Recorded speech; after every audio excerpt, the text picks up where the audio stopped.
that lab for that postgraduate training, how we can utilize a cost-effective wet lab, or what are the problems related to that.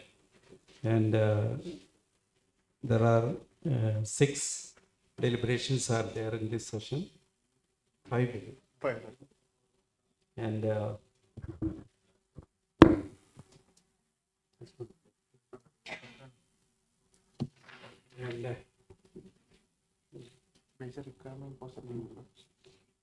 and the first one is basic requirement for setting up a wet lab.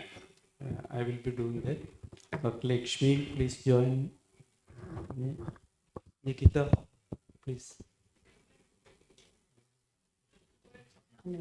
Dr. Sapna.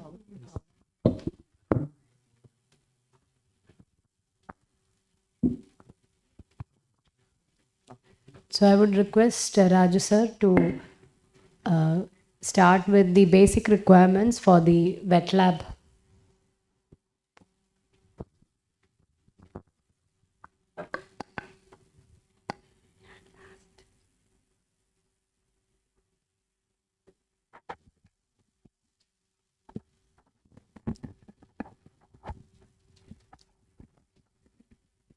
Now the postgraduate training institutes are increasing in number in our state and in the whole India. And the training the postgraduate students regarding the surgical exposure has to be started in, should not be directly on patients. And so a wet lab is a must. And it's very important to keep the postgraduate students updated on various surgical procedures, and how we can set up a basic one without much of cost. That is our idea of this talk, this session. And for that, this is the basic requirement: hall, an operating microscope, and the various instruments are related to that concerned specialty, which surgery we have to decide which surgery we are going to teach, and we have to make 2 or 3 or 6, 7 or 7 or 8 spaces, areas where that students can be shifted on. So this is basic. And then this bull size has to be collected, and it has to be kept intact. And we have to utilize the paramedical students for that, to make a tie-up with the concerned persons to get the bullseye. And then it is being kept in the refrigerator. After collecting that, it has to be kept in refrigerator. Then this is the mount which is being designed by one of our postgraduate, and a very simple thing. This is a PVC pipe, and tissue paper is being attached here. And this is how the eyeball is being kept on the mount, so that it will be in position. And when students are utilizing that, it should not move. So for that, a small coupler is being utilized. That also is very cost effective. And then sclerocorneal tunnel you can make, whatever you can make. You have to decide which are the stations to be created. And of course, this after each surgery, you can just save the instruments and then keep it aside, so that it can be utilized for this sort of sessions. And this is one rexis after putting the rexis. So we should have the equipments for putting the rexis, like the needle and visco and blue rex to stain the anterior capsule. Only this thing is we have to purchase these two. This is your reuse. And then the different techniques can be taught. The injection of the dye into the anterior chamber. And then that's about SICS and FACO.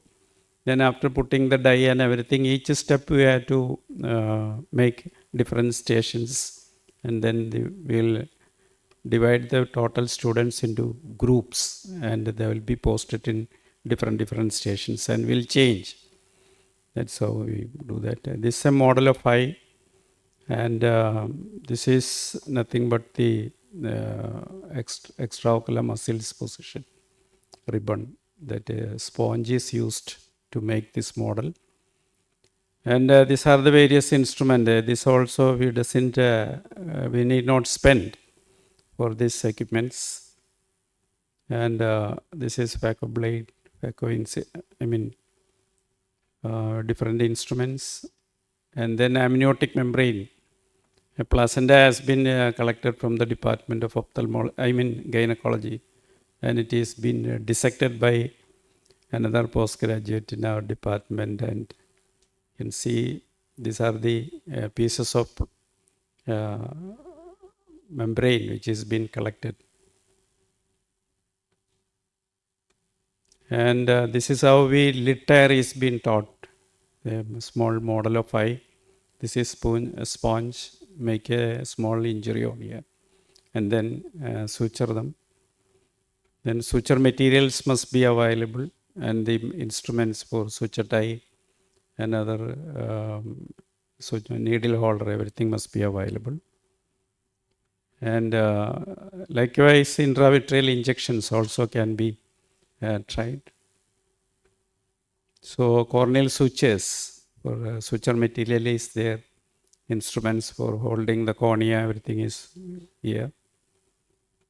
And so in conclusion, these are the various requirements: an operating microscope, bullseye, refrigerator, distilled water, unsterile gloves, source of water supply, electric source, PVC pipe, coupler, surgical equipments, model of eyeball, placenta, and sutures. Very cost effective, because only few things we have to purchase, otherwise everything we will get free, because we are utilizing it for other surgeries. For example, after SICS, we are keeping that instrument. After phaco incision, we are just keeping that instrument. Like that skin, there is no additional expense except for a few things. So this is how we have practiced in our medical college, and this is how we have to set up so that the students will get benefited out of that. So they are getting training out of that. So they need not spend much money on that. That is the main idea. Giving so much money for the training is difficult. So I am concluding. Thank you.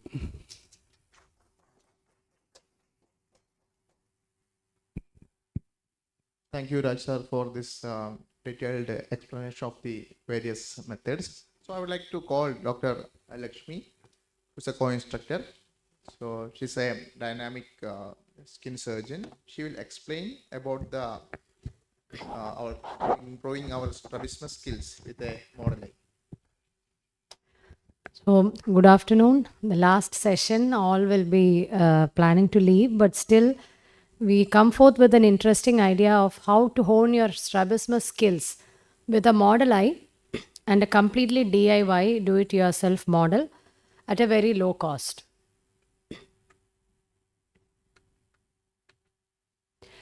So, commercially available models are very costly. The commercially available models, especially for the use of strabismus surgery techniques. So, the approximate cost is 50 euros, and do it yourself models have been described and published. And we have used locally available material, no material to be bought exclusively from any other vendors. So these are the equipments that we need for a cost-effective wet lab. So this is a small makeup sponge that we have. Sorry. So this is a makeup sponge, felt paper, Then plastic covers, which we can avail from any of our purchases. A cotton cloth, suturing equipments, or a simple needle and thread just to attach it, and the surgery instruments that we usually carry. A holder, you can, I've just used a old plastic box with a hole to hold the eye, but you can use any sort of instrument, you can use a cardboard box like Raju sir had told. We had used that in our wet lab when we had conducted the wet lab. You can use this also. So this is how you make it. It's a makeup sponge costing less than 150 rupees or so. A central area is marked there, which represents the cornea. We can mark the muscle insertions with a scale. And after marking that, cut out few felt paper strips for the muscle. Cut it out to the required size. This also costs very less than 50 rupees or so. And this can be attached to the desired muscle insertion site with a simple needle and thread. I like sewing, so maybe I did the sewing technique. You can also use a glue gun for the same. That will also give you the same result. So here are all the recti and the obliques, and we can cut that extra thing. So these are plastic sheet and cotton cloth. We'll cut a rectangular model of that. And the central area, we have just cut a small area to represent the cornea. So I've used 2 sheets just for getting the feel of the tenons and the conjunctiva. So this, keep one above the other and simply wrap it around our eyeball sponge. This is the first layer of plastic which represents the tenons. The corneal part is just left behind.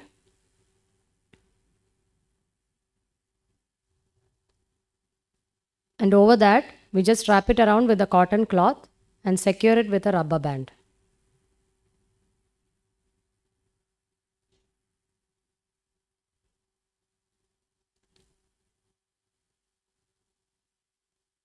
So this is how we make our model eye. Now, to give it a little bit more cosmetic appeal, you can attach your googly eye or draw an eye there. I've used the symbol holder. A cardboard box with a cut can also be done. So here we have made a limbal incision, conjunctival flap over the muscle area. And then the tenons, the feel of the tenons also can be got with scissors. So this it gives a sufficiently similar feel of tenons, even though not exactly. And we can hook the muscle just like we hook how to insert the hook and how to pass the sutures. So this is the first pass, which is a partial thickness pass with a 4-0 black silk suture, and the second suture is also passed. We can cut the muscle at the insertion.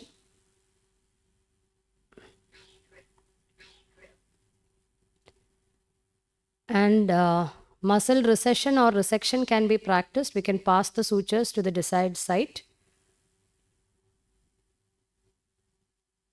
So this is how we go about doing a model eye and squint surgery. So thank you for your patient listening. Thank you, Dr. Lakshmi, for excellent demo with a nice video. And we'll go. And next talk, I invite ocular surface surgeries and corneal procedures in wet lab. Dr. Irshad Idavana, Assistant Professor in Malabar Medical. Welcome.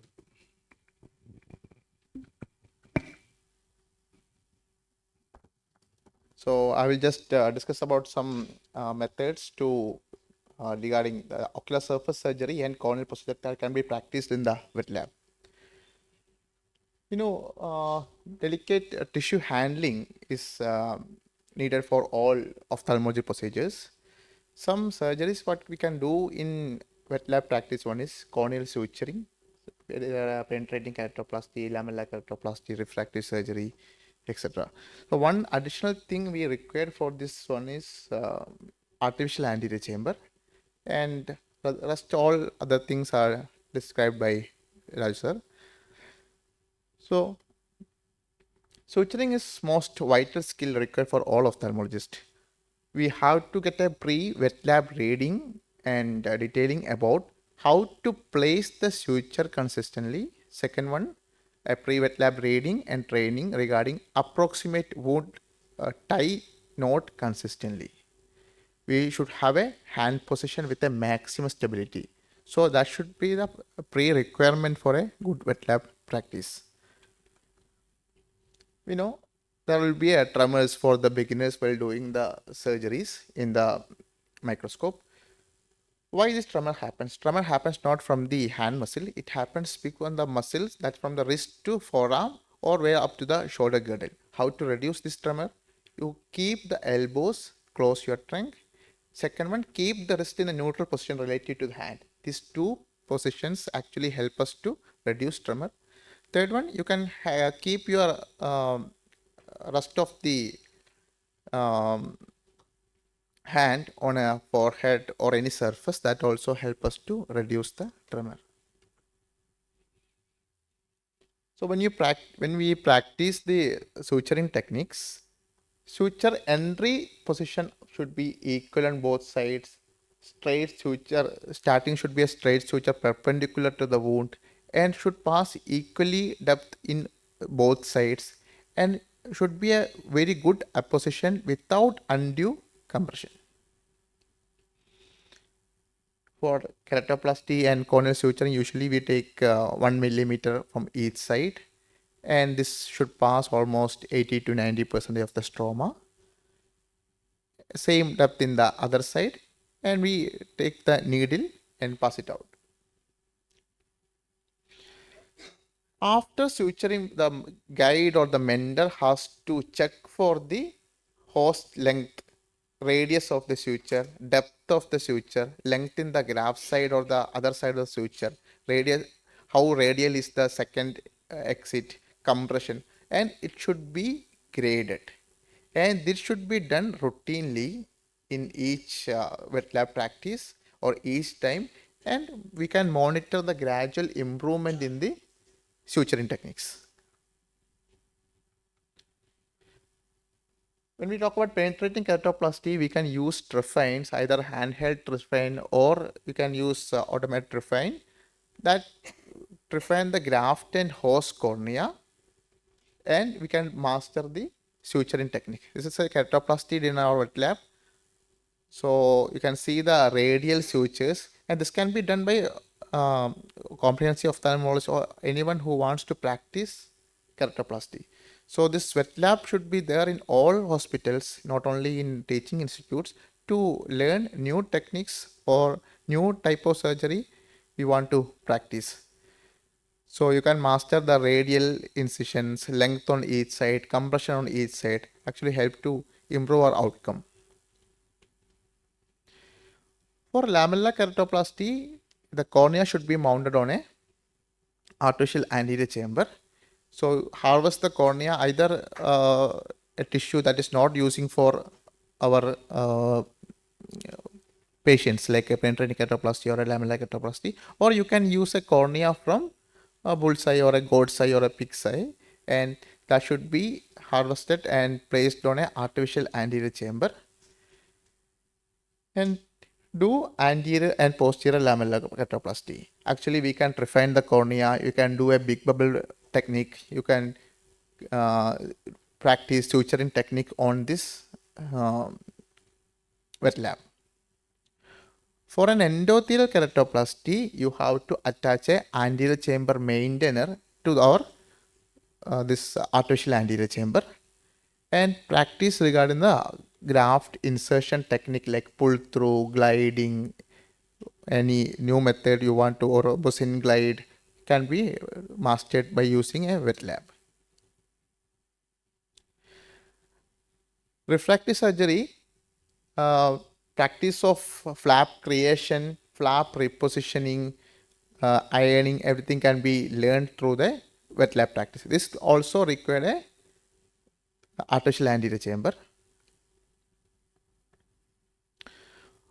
Ocular surface surgeries are actually easier to practice compared to the other corneal surgeries. So, as Rajsar discussed, we got the amniotic membrane from our gynecology department.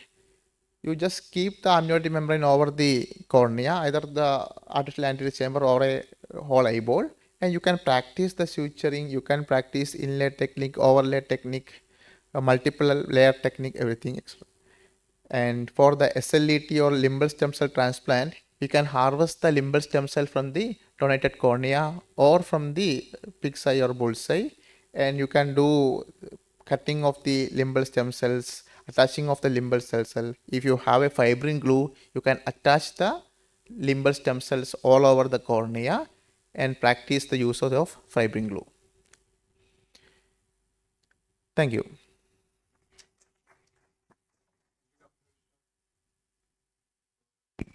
Yeah, describe how the sutures on the cornea has to be perfectly done. How the initial period students may have some problem with stitching and suturing and how it can be tackled. Everything has been well explained.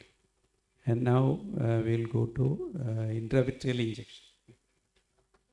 Last one, intravitreal injection and laser practice in wet lab setting. It's by Dr. Sapna Mohan, medical retina specialist, and she's working at Malabar Medical College, Calicut, in the Department of Ophthalmology. Dr. Sapna. Thank you, sir. Good afternoon. Today I'll be discussing about how to practice retina in a wet lab. So, as sir have already mentioned, organizing a wet lab section can be an invaluable skill transfer section for the training PGs. Intravitreal injections can be performed in a wet lab using a gourds or bullseye under the supervision of a senior consultant, and it's a relatively inexpensive and effective method of training the students with a minimum cost-effective setup. So, what is intravitreal injection? It is basically a simple procedure of injecting a therapeutic agent into the vitreous cavity through the pars plana under strict aseptic precautions. So, if you follow the technique properly, it's a relatively simple procedure. So, what we did, this is a basic setup we did in our wet lab. We need an operating microscope, we need eyeballs, we need a supporting mold to support the eyeball along with a metal fixing ring. We needed a tuberculin syringe, that is a 1 ml syringe with a needle, and we needed a scleral marker to mark the site of injection. So, going quickly through the indications for intravitreal injections, we commonly use anti-VEGF drugs most commonly, followed by antibiotics and antifungals for endophthalmitis. We use antivirals for viral retinitis. We use antimetabolites in intraocular malignancies, steroid implants or steroid injections in the form of triamcinolone, and finally air and expansile gases in case of pneumatic retinopexy.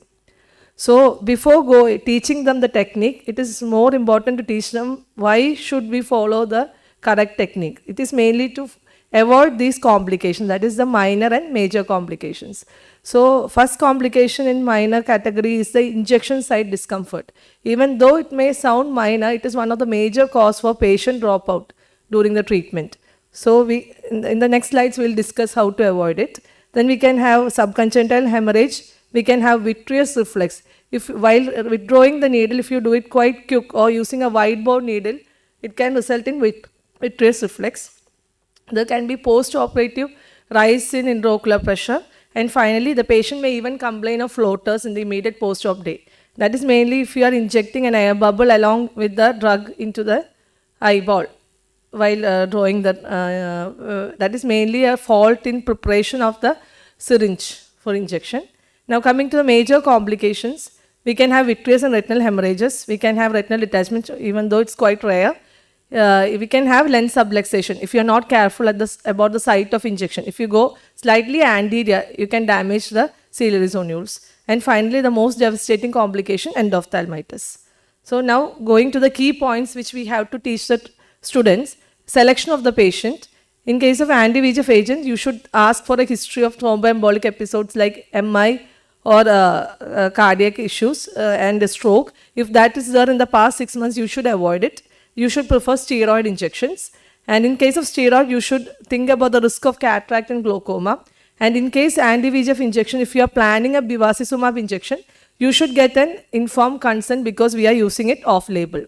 Now coming to dosage and preparation of the syringe for injection, we need separate needles to draw the drug from the vial and a separate needle for actual injection. So the commonly used volume of injection is somewhere between 0.05 ml and 0.1 ml, and if this is the volume we are using, then there is no need for routine anterior paracentesis. But if you are injecting more amount, like in case of a combination of antibiotics in endophthalmitis, we may need to do an anterior chamber paracentesis immediately following the injection.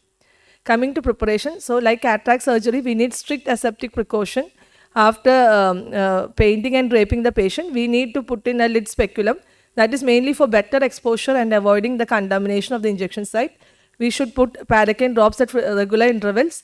And one thing which I have noticed is dabbing the injection site with a paracaine soaked bud just before the injection produce much better comfort to the patient during the procedure. They hardly know the needle going in and out, and there is less chance for subconjunctival hemorrhage. So that is one thing which we all can practice. Just before the injection, we can dab the injection site with a paracaine soaked needle. Paracaine soaked bud. Coming to safe site injection, any clock hour is possible. Most common is infratemporal site, and we can mark the site from the limbal location using a scleral marker or a caliper. So the commonest distance is for a pseudophakic, we can do it at a distance of 3 to 3.5 millimeter away from the limbus. But in case of phakic patient, we can prefer a 4 millimeter distance from the limbus. And for children, accordingly, there is we can decrease the distance from the limbus according to the age. So technique is the most important. How to progress the needle to the eyeball. So first thing is needle gauge, selection of the needle. We can use both 26 gauge needle and 30 gauge needle, but I personally prefer the 30 gauge needle because it's small bore needle, so hardly any pain for the patient. They never even know the needle going in and out if you are using a 30 gauge. But in case of 26 gauge needle, they will tell you at what point exactly we have put the needle in. Then angle of needle insertion, ideally we prefer a 90 degree perpendicular to the site of injection. And depth of insertion, if it's a small bore needle, we can go all the way in. But if it's a 26 gauge needle, ideally 2/3 of the needle depth is preferable. Especially in patients with traction retinal detachment, it is ideally safer if you don't go all the way in.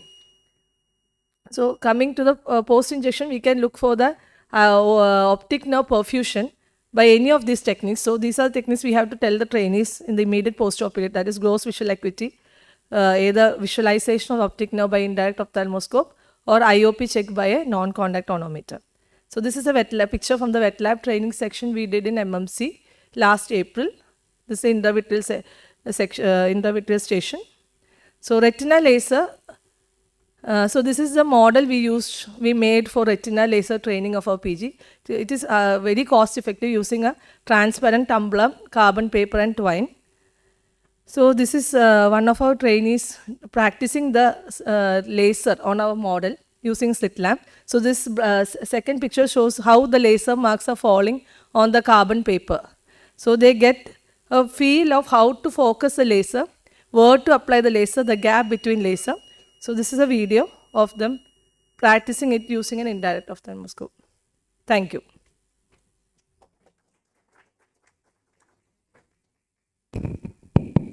It was a very excellent demonstration of slides and explanation.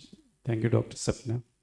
And now we go to the latest aspects in training that organizing such programs, that is a future trend in artificial intelligence in wet lab practice. It is been by Dr. Nikita Ahmed, and she also is a staff working in the Department of Ophthalmology of Malabar Medical College, Calicut. Over to Dr. Nikita. Thank you, sir. Good afternoon, everybody. So till now we were hearing about how to set up a cost-effective wet lab and how to train the residents. Now we'll move on to future trends and artificial intelligence in wet lab practices. So surgical experts are made and not born, and surgical expertise is acquired through deliberate practice, and improvement in surgical skill lead to better outcome as well as fewer surgical complication. In traditional training in ophthalmology, a trainee is considered to be competent upon completing a certain number of surgical procedures under supervision, which is heavily dependent upon the trainers. But the problem with traditional training is there will be insufficient surgical training due to few patients for hands-on experience, randomized teaching by different trainers. There will be a long learning curve, as well as since we are doing it on a live patient, there will be performance pressure as well as risk of permanent visual loss. And if we are training it on a goat side, there is issue of tissue availability as well as different tissue field. So coming on to virtual reality surgical simulator, when we talk about simulation training, aviation stands out as a profession where simulatory training has been carried out with immense success. With the help of simulation training, the pilots were trained. They were trained in rare accidents or rare situation on a day-to-day basis in a low-risk environment, and thus reducing the accidents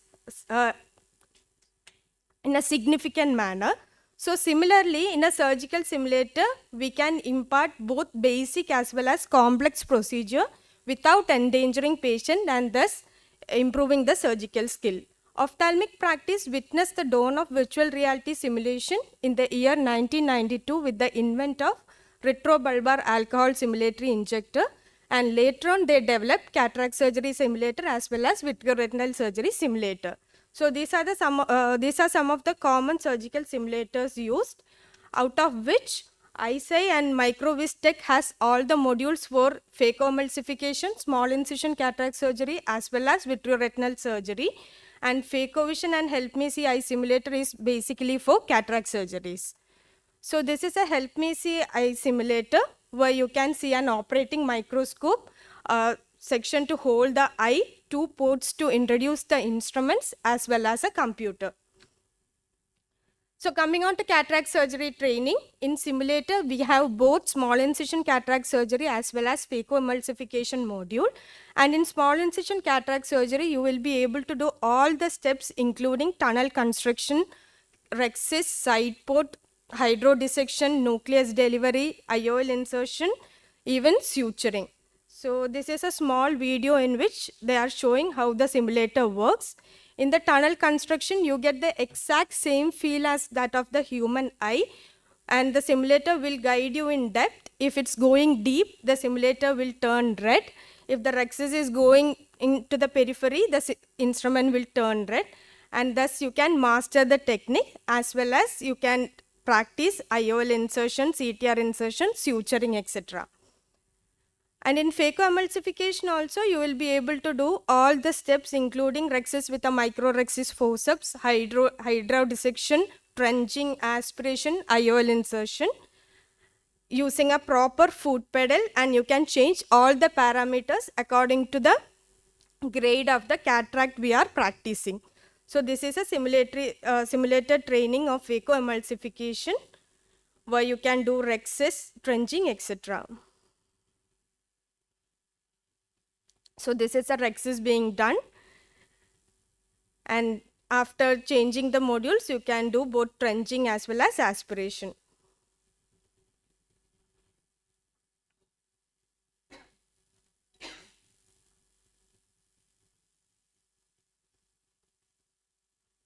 This is the trenching being done, aspiration,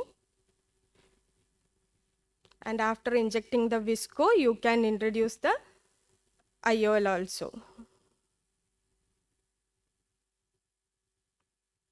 So cataract surgery training in a simulator comes with definite modules, which is structured with the tier A using introductory module, tier B for beginners, tier C for intermediate, and tier D for advanced.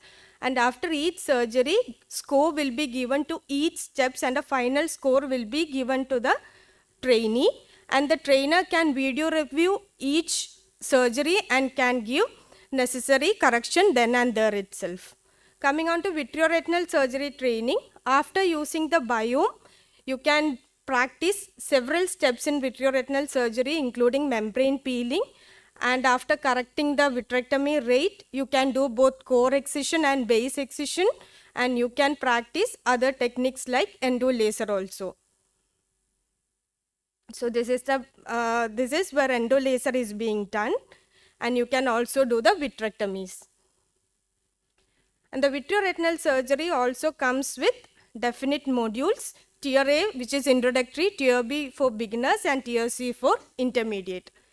The advantages of virtual reality simulators are it is a standard teaching procedure with improved technical skill acquisition, since each step can be repeated by the trainees in a low risk environment, and it will be more structured method of evaluation, and video review can be done.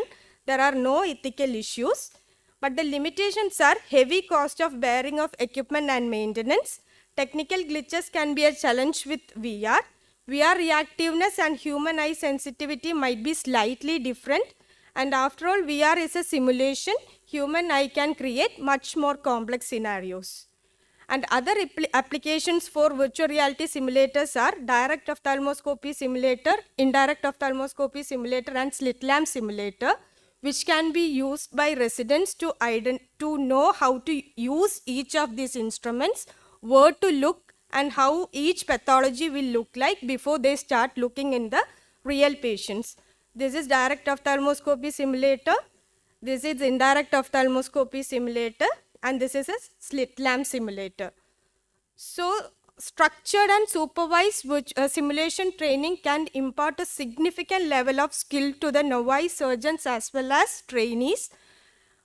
This is happening all over the world, but in India, due to cost constraints as well as practical feasibility, it is available only in few centers, but hopefully in near future, we can expect it reaches all the teaching institutes. Thank you.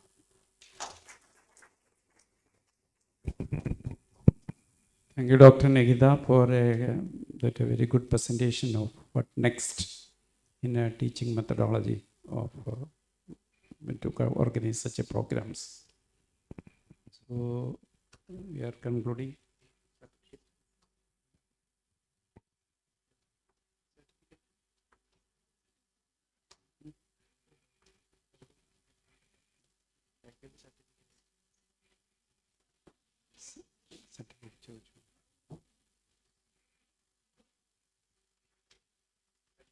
Jada Madam, please join us to distribute the certificate to all the faculties.